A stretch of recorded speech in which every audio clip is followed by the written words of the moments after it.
नमस्कार दोस्तों, Excel academy पर आप सभी का स्वागत है। साथियों, आपको पता ही होगा कि इन दिनों सूडान की सेना और अर्धसैनिक बलों के बीच भयंकर युद्ध छिड़ा हुआ है। सूडान इस समय सिविल वार की आग में जल रहा है। इस संघर्ष में अब तक एक भारतीय समेत 459 लोग मारे जा चुके हैं और 4000 लोग घायल हुए हैं। तकरीबन 3000 भारतीयों को इस क्षेत्र से रेस्क्यू कराने के लिए भारत ने ऑपरेशन कावेरी लॉन्च किया है।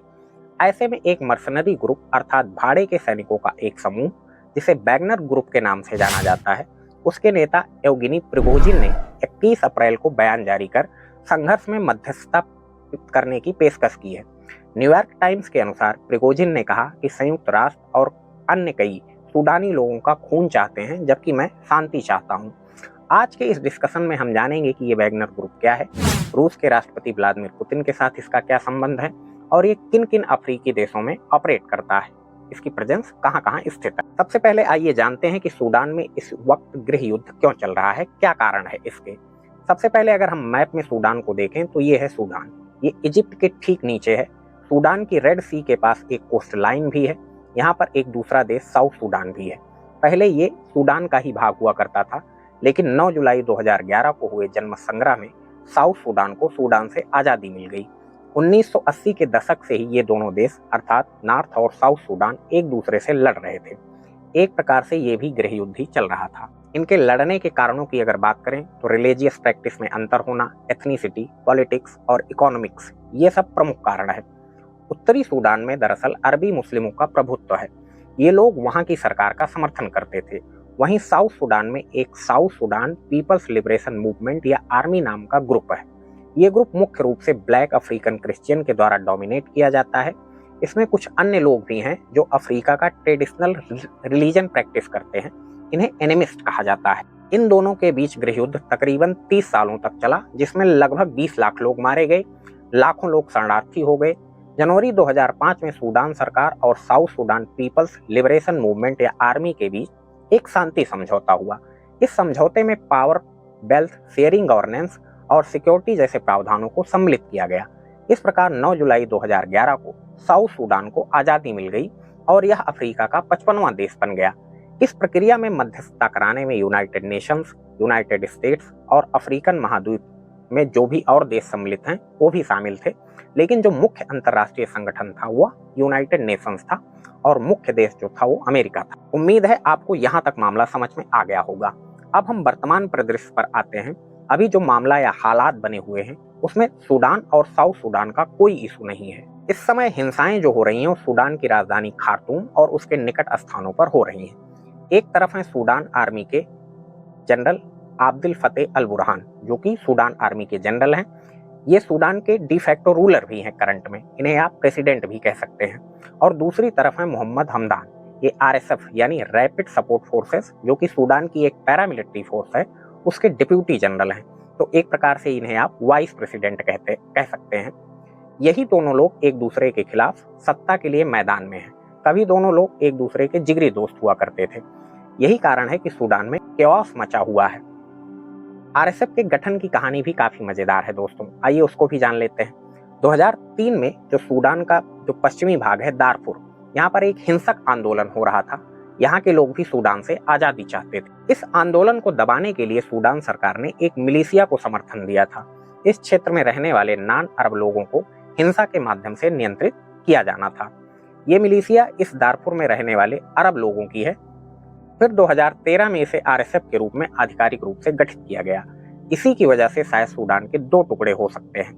आरएसएफ अब काफी ज्यादा शक्तिशाली हो चुका है। ये अब दूसरे देशों जैसे लीबिया, यमन में भी इंटरवीन कर रहे हैं। आरएसएफ पर ह्यूमन राइट एब्यूजेस के आरोप भी लगते रहते हैं।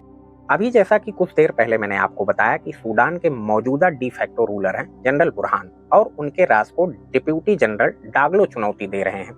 इन दोनों के बीच में संघर्ष का सबसे बड़ा कारण यह है कि डागलो चाहते हैं कि उनके आरएसएफ के 1 लाख जवानों को आर्मी में शामिल किया जाए। जो आर्मी के जवानों को सुविधाएं मिलती हैं उनके जवानों को भी वही सुविधाएं प्राप्त हों। लेकिन जनरल बुरहान ऐसा नहीं चाहते हैं, क्योंकि समस्या ये हो जाएगी उनके हिसाब से आर्मी का नेतृत्व कौन करेगा, आर्मी को लीड कौन करेगा। इस चीज पर दोनों के बीच सहमति नहीं बन पा रही, क्योंकि अगर आरएसएफ के लोग आर्मी में शामिल हो जाएंगे तो वे अपने हिसाब से आर्मी को चलाना चाहेंगे। इन दोनों के अलावा जो सिविलियन वर्ग है वो चाहता है कि इन दोनों फोर्सेस के बीच में जो संघर्ष चल रहा है वो समाप्त हो और जो इन दोनों ने इंडस्ट्री, एग्रीकल्चर और माइंस पर कब्जा किया है उसे सिविलियन गवर्नमेंट को दिया जाए। आरएसएफ के पास बहुत सारी गोल्ड माइंस हैं, उससे जो पैसा आता है उसी से ये लोग ऑपरेट करते हैं। उम्मीद है आपको सब कुछ यहाँ तक क्लियर हो गया होगा। अब आइए जानते हैं वैगनर ग्रुप के बारे में। कहा जाता है कि इस समूह की स्थापना रसिया के स्पेशल फोर्सेस ऑफिसर और रसिया की मिलिट्री इंटेलिजेंस सर्विस के अधिकारी दिमित्री उत्किन ने की थी। एक सिद्धांत के अनुसार उन्होंने एडोल्फ हिटलर के पसंदीदा संगीतकार रिचर्ड वैगनर के सम्मान में अपने समूह का नाम रखा। इस ग्रुप में उन्होंने 35 से 50 साल की उम्र के ऐसे लोगों की भर्ती की है जिन पर परिवार का या फिर कर्ज का बड़ा बोझ था। ये अधिकतर छोटे शहरों से थे। इनमें शामिल होने वाले जवान जहां पर काम के मौके कम थे। इनमें से कुछ चेचन्या संघर्ष में और कुछ रूस जॉर्जिया युद्ध में भी शामिल थे। इनके पास युद्ध का अनुभव था, लेकिन ये आम जीवन में अपनी जगह नहीं बना पाए, उसे नहीं तलाश कर पाए। रूसी सैन्य खुफिया विभाग के पास एक जगह पर करीब 3 महीने तक इनकी ट्रेनिंग हुई।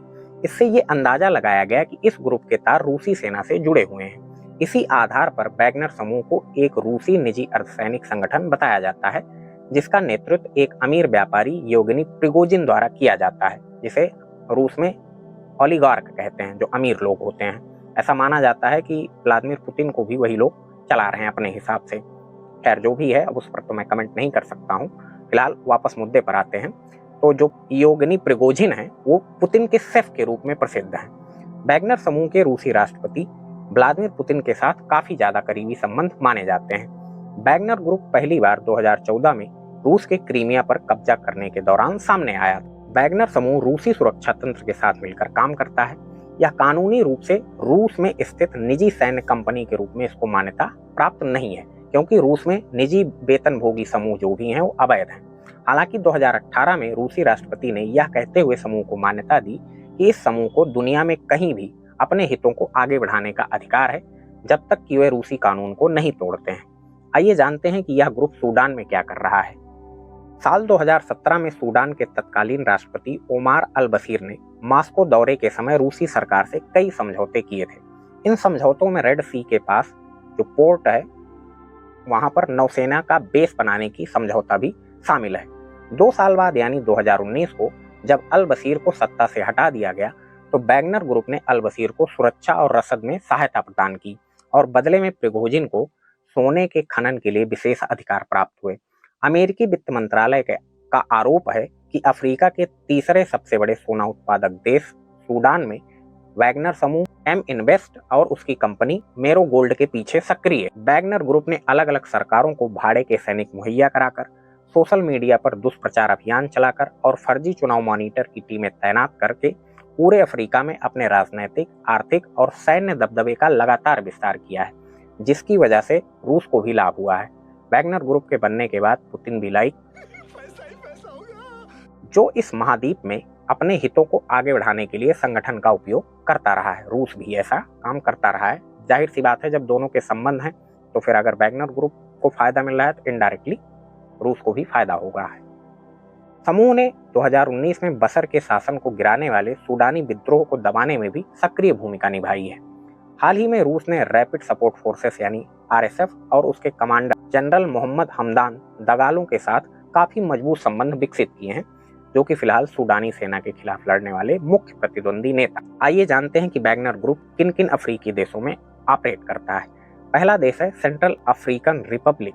वैगनर समूह ने वर्ष 2018 में देश में विद्रोही समूहों के खिलाफ राष्ट्रपति फॉस्टिन आर्कचेंज टोडेरा की रक्षा के लिए अपनी गतिविधियां शुरू कर दी थी। इस समूह ने देश की सेना और स्थानीय सुरक्षा बलों को प्रशिक्षित करने में मदद की और बदले में समूह को हीरे और सोने के खनन के लाइसेंस मिले हैं। हाल ही में DW की रिपोर्ट के अनुसार बंगुई, जो CAR यानी मध्य अफ्रीकी गणराज्य की राजधानी है, उसकी सरकार ने 1,87,000 हेक्टेयर यानी 722 वर्ग मील में सहायक अप्रतिबंधित लॉगिंग अधिकार इस ग्रुप को प्रदान किए हैं। इसलिए समूह लकड़ी को आयात करके मुनाफा भी उससे कमाता है। वैगनर समूह पर गंभीर मानवाधिकार के उल्लंघन, नागरिकों की हत्या, घरों को लूटने और देश में कार्यकर्ताओं, पत्रकारों और शांति सैनिकों को परेशान करने का भी आरोप लगाया गया है। न्यूयॉर्क टाइम्स के अनुसार संगठन ने ज्यादातर उन क्षेत्रों पर ध्यान केंद्रित किया है जहां प्रिगोजिन की कंपनियां हीरे के लिए खनन कर रही थी। दूसरा देश है मोजाम्बिक। मोजाम्बिक की सरकार ने देश के उत्तरी क्षेत्र में अल शबाब विद्रोह के बढ़ने के बाद 2019 में वैगनर समूह को आमंत्रित किया था। संगठन ने जल्दी से अपने 160 लड़ाकों को संघर्ष क्षेत्र में तैनात कर दिया, लेकिन कुछ ही हफ्तों में उनमें से कई लोग विद्रोहियों के द्वारा मारे। ब्रुकिंग्स इंस्टीट्यूशन के अनुसार वैगनर समूह स्थानीय विद्रोह और स्वदेशी सैन्य बलों को समझने में विफल रहा, जिसे उसके साथ सहयोग करना था, और अंततः अपने सैनिकों को बाहर निकालना पड़ा। परंतु संगठन अभी भी मोजाम्बिक में अपनी उपस्थिति बनाए हुए है। सरकार द्वारा नियोजित ये साइबर वारफेयर में लगा हुआ है। तीसरा देश है दोस्तों माली। विशेषज्ञों का मानना है कि रूसी समर्थक पश्चिमी विरोधी सैन्य सरकार, जिसने 2021 के तख्तापलट के बाद सत्ता पर कब्जा कर लिया था, उसने साहेल क्षेत्र में उग्रवाद से लड़ने के लिए वैगनर के जो सैकड़ों सैनिक हैं, भाड़े वाले सैनिक, उनको अपने क्षेत्र में पनाह दी है, उनको लेके रहा। इस समूह के पास माली के यूरेनियम, हीरे और सोने की खानों की पहुंच है, पर देश में युद्ध अपराधों का अंजाम भी इन पर लगा हुआ है।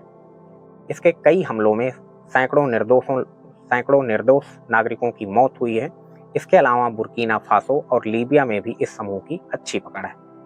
आज के सेशन में इतना ही दोस्तों। उम्मीद करता हूँ आपको काफ़ी कुछ जानने और सीखने को मिला होगा, और यदि आपको सेशन पसंद आया है तो अपने दोस्तों के साथ शेयर करना ना भूलें, और साथ ही साथ हमारे चैनल को भी सब्सक्राइब करें और वीडियो को लाइक करना बिल्कुल भी मत भूलें। हम मिलते हैं किसी नेक्स्ट और इंटरेस्टिंग टॉपिक के साथ। आप सभी लोगों का बहुत बहुत धन्यवाद।